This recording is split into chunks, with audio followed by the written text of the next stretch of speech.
17, text 77.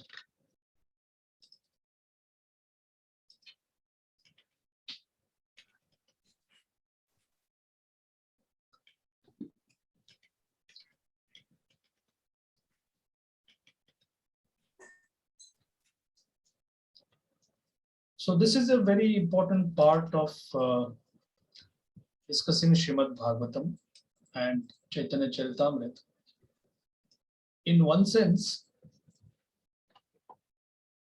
can anyone say how Bhagavatam and Caitanya Charitamrita are kind of intertwined or interconnected? Any thoughts? Srimad Bhagavatam, all about Supreme Personality of Godhead, we know He's the absolute truth.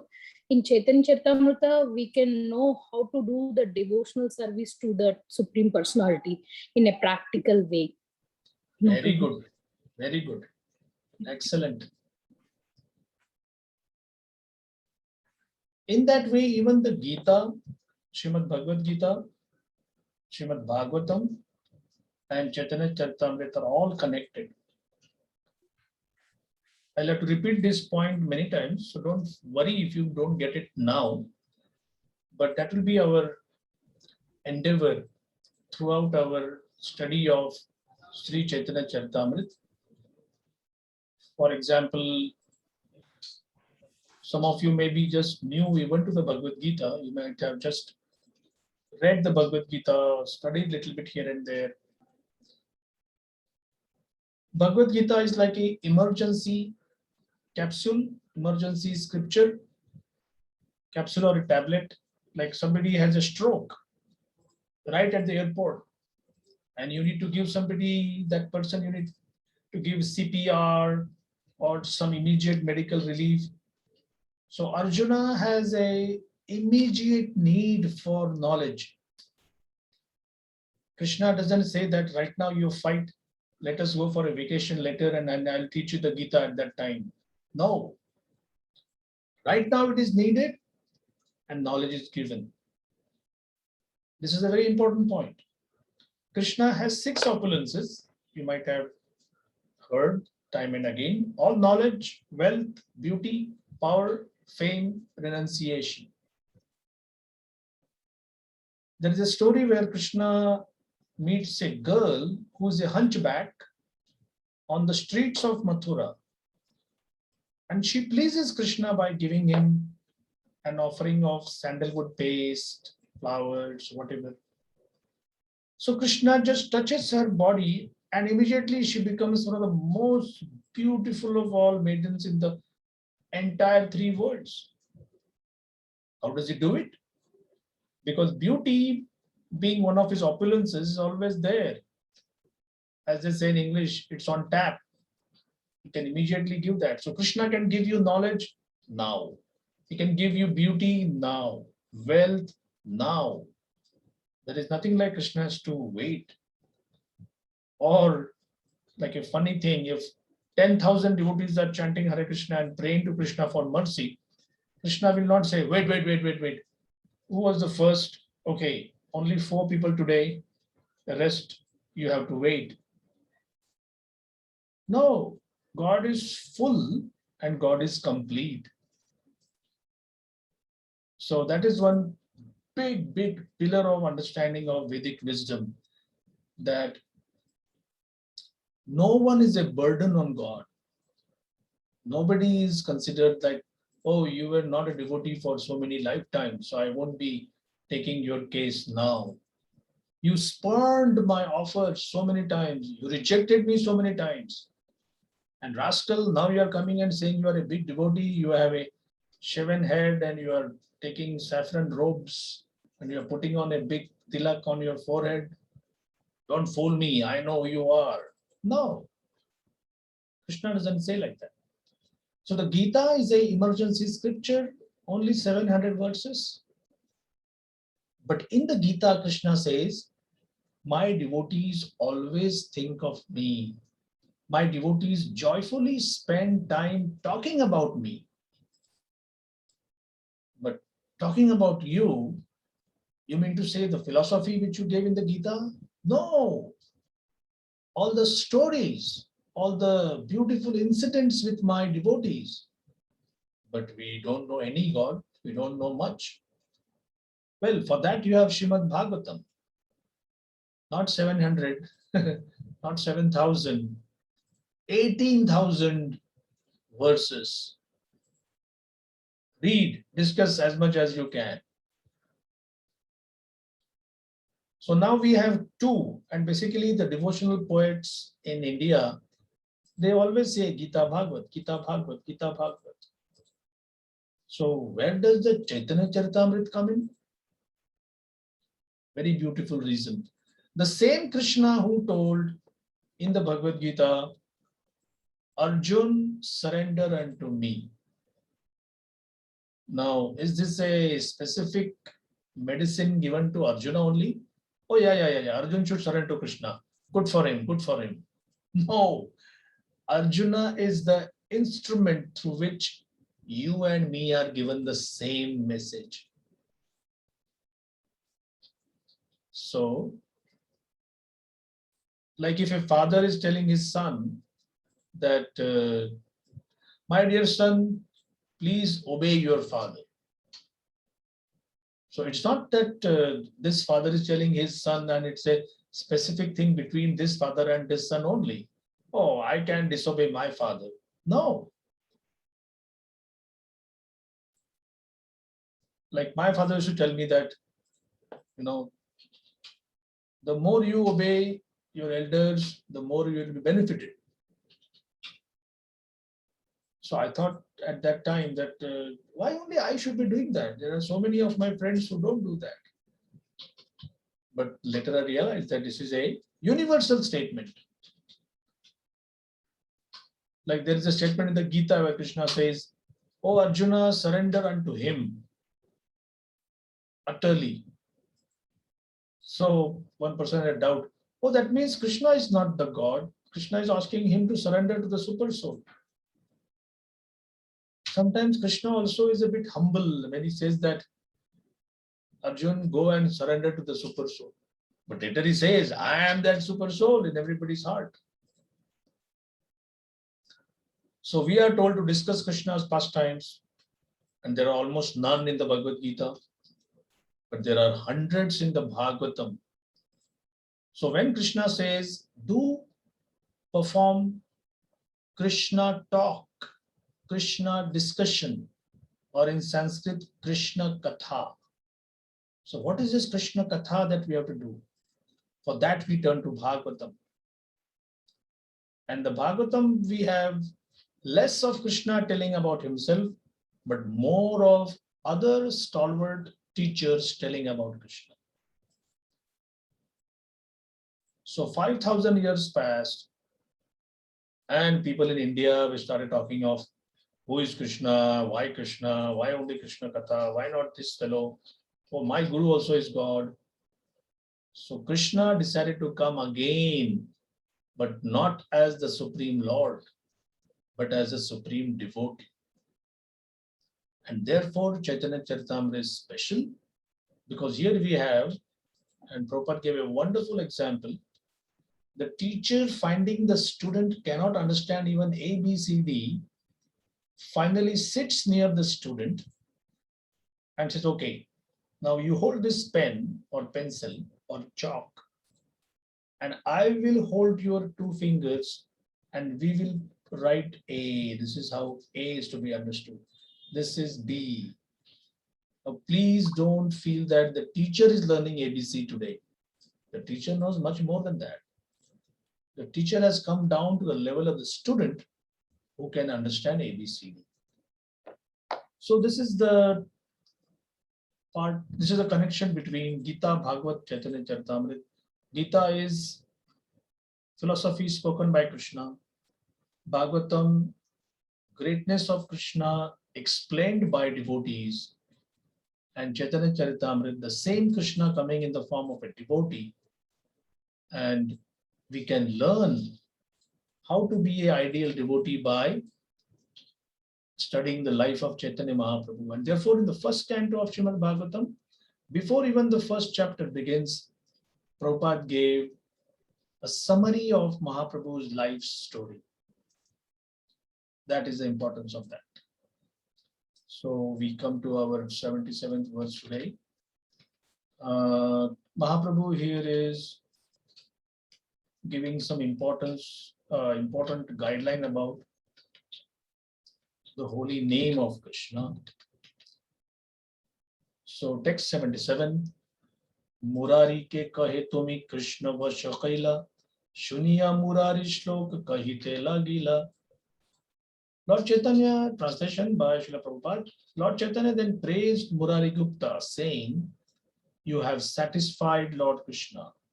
Hearing this, Murari Gupta quoted a verse from Srimad Bhagavatam, text 78. Vaham daridra papiyan, kva Krishna Shri Niketanaha, Brahma bandhuriti smaham, bahubhyam parirambitaha. Translation, since I am but a poor, sinful Brahma bandhu, not Brahmanically qualified, although born in a Brahmana family. That's a Vedic term for somebody who has a high birth but is not qualified.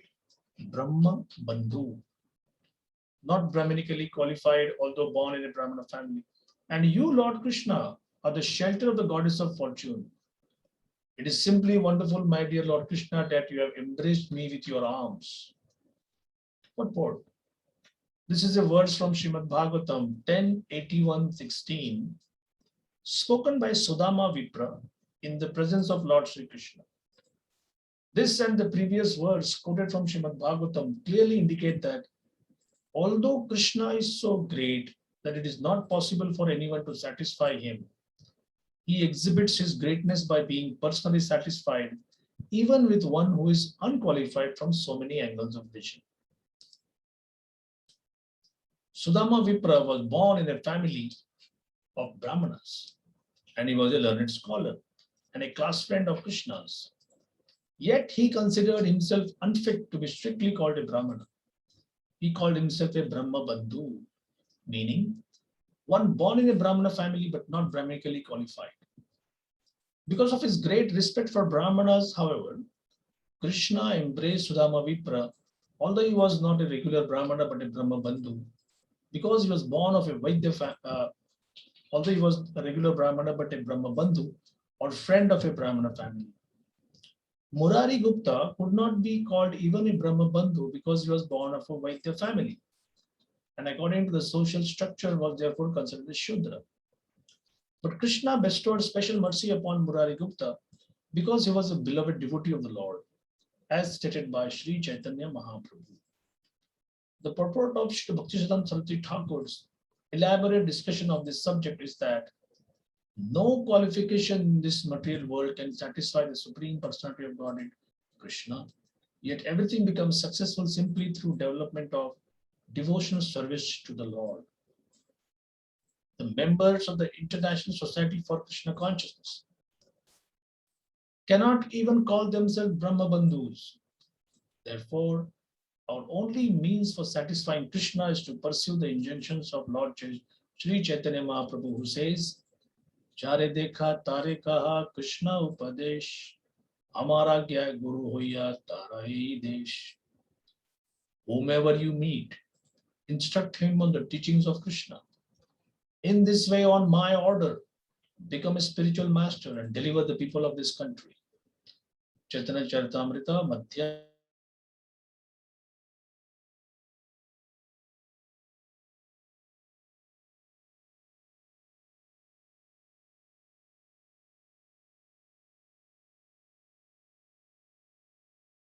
Personality of Godhead, Krishna. So quite a significant point Prabhupada is covering up here. Anyone would like to ask any questions or make a comment?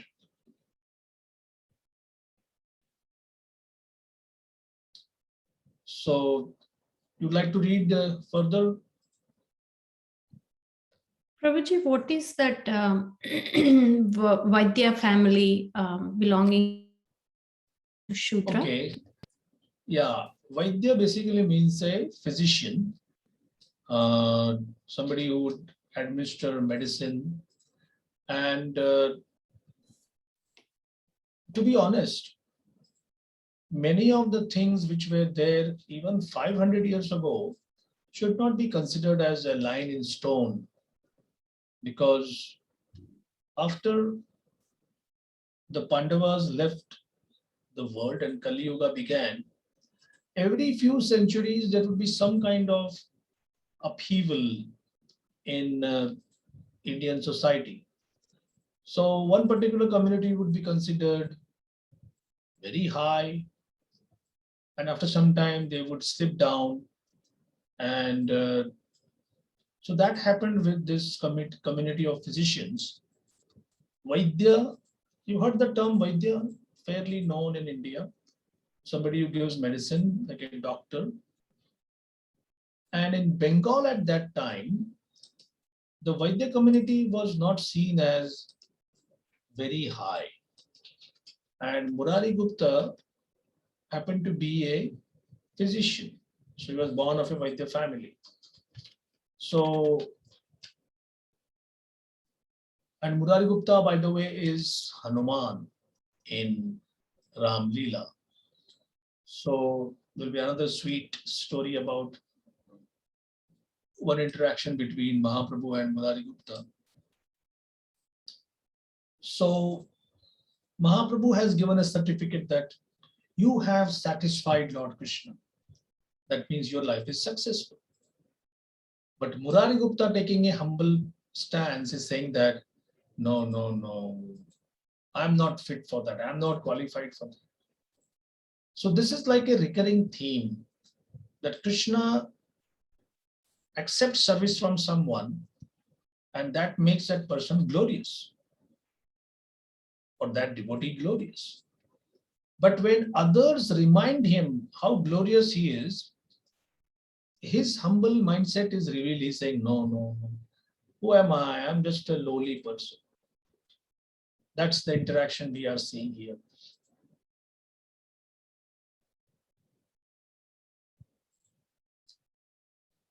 So anyone reading further? The next few verses? I will read, Prabhuji. Please go ahead. Text 79. Ekadina Prabhu Sabha Bhakta Gana Lanam Sankirtana Kari Vaishe Shrama Yukta Hana. Translation. One day the Lord performed Sankirtana with all his devotees, and when they were greatly fatigued, they sat down. So this sometimes happens. Devotion service will also make you tired. It's not like we need to artificially say that, no, no, no, I was cooking for 5 hours, I was chanting for 2 hours, reading for 4 hours, and I'm not fatigued at all. No, our material body sometimes can be fatigued. But this is a very sweet way in which Krishna does something, Mahaprabhu does something to reduce the fatigue and the shrama. Shrama means the wear and tear. You feel completely bushed out. You feel completely depleted of energy. So, yeah. So, go ahead. Eka Amra Bija Prabhu Angane Ropila Tachane Janmila Vriksha Badite Lagila. The Lord then sowed a mango seed in the yard, and immediately the seed fructified into a tree and began to grow. Dekite vriksha haila pahalita pakila aneka phala sabiye vishwamita. As people looked on, the tree became fully grown with fruits that fully ripened. Thus everyone was struck with wonder. Satadui phala prabhu shighara padaila prakshalana kari krishne bhoga lagaila. The Lord immediately picked about 200 fruits, and after washing them, he offered them to Krishna to eat. Rakta pita varna nahi asti valkala eka janera peta bhare kahila eka phala. The fruits were all red and yellow, with no seed inside and no skin outside. and eating one fruit would immediately fill a man's belly. Purport by Srila Prabhupada, Srila Prabhupada ki jai. In India, a mango is considered best when it is red and yellow. Its seeds is very small, its skin is very thin, and it is so palatable that if a person eats one fruit, he will be satisfied. The mango is considered the king of all fruits. Text 84. Dekhiya santushta haila sachira nandana sabake kahayola age kariya bakshanam. Seeing the quality of the mangoes, the Lord was greatly satisfied, and thus after eating first, he fed all the other devotees. Asti valkala nahi amruta rasamaya eka phale khaila rase udara puraya. The fruits had no seeds or skins. They were full of nectarian juice and were so sweet that a man would be fully satisfied by eating only one. Yeyi mata pratidina phale bare masa Vaishnava khyayena phala prabhura ullasa. In this way, fruits grew on the tree every day throughout the 12 months of the year, and the Vaishnavas used to eat them to the Lord's great satisfaction. Text 87.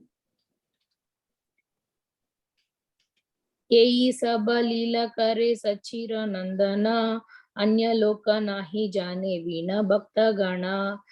These are confidential pastimes of the son of Sachi. Other than devotees, no one knows of this incident.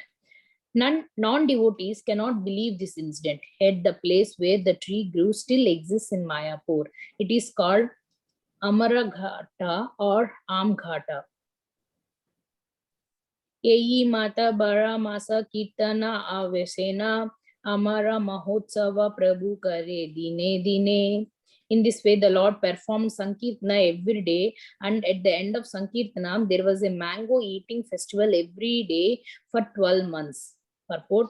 On principle, Lord Chaitanya Mahaprabhu would distribute prasadam at the end of Kirtana performances. Similarly, the members of Krishna conscious movement must distribute some prasadam to the audience after performing Kirtana. Text 89. So this is, wait. So this is a small story. It is not mentioned in Chaitanya Bhagavat. Therefore, Krishna's Guraj Goswami is mentioning here. I have been to this place many times. It's one of our favorite places when we go to Mayapur, where we sit in that. There's an open ground, and on the edge there is a big forest. Of course, now we don't have so many of those mango trees, but there is a railway station there called Amraghat.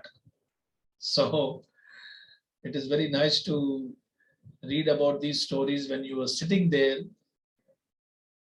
Maybe after the lockdown, we may have a trip excursion to Mayapur, and all of you also can join. we will pray for that. And what do you understand as a basic principle from this? Like, is God also like a cheap magician, making a mango come out from something? Now, there are so many people in India, every lane and gully, you will have someone claiming to be God because, oh, my guru or my spiritual master could do this. He put some ash and became gold. Somebody got some Rolex watch. How do you understand this thing from that perspective?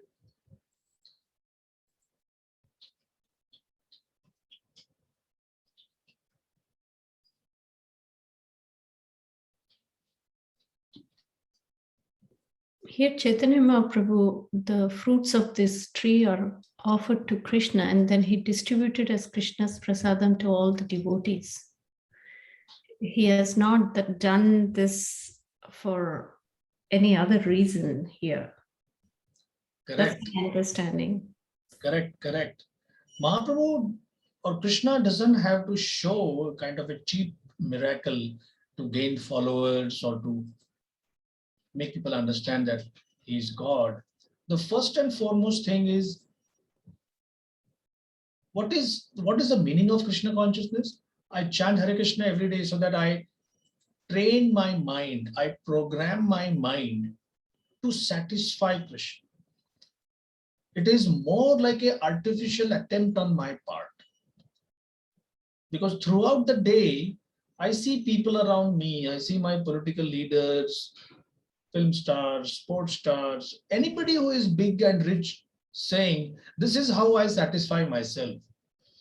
This is how I am so big. I prefer that the world revolves around me. And the devotional world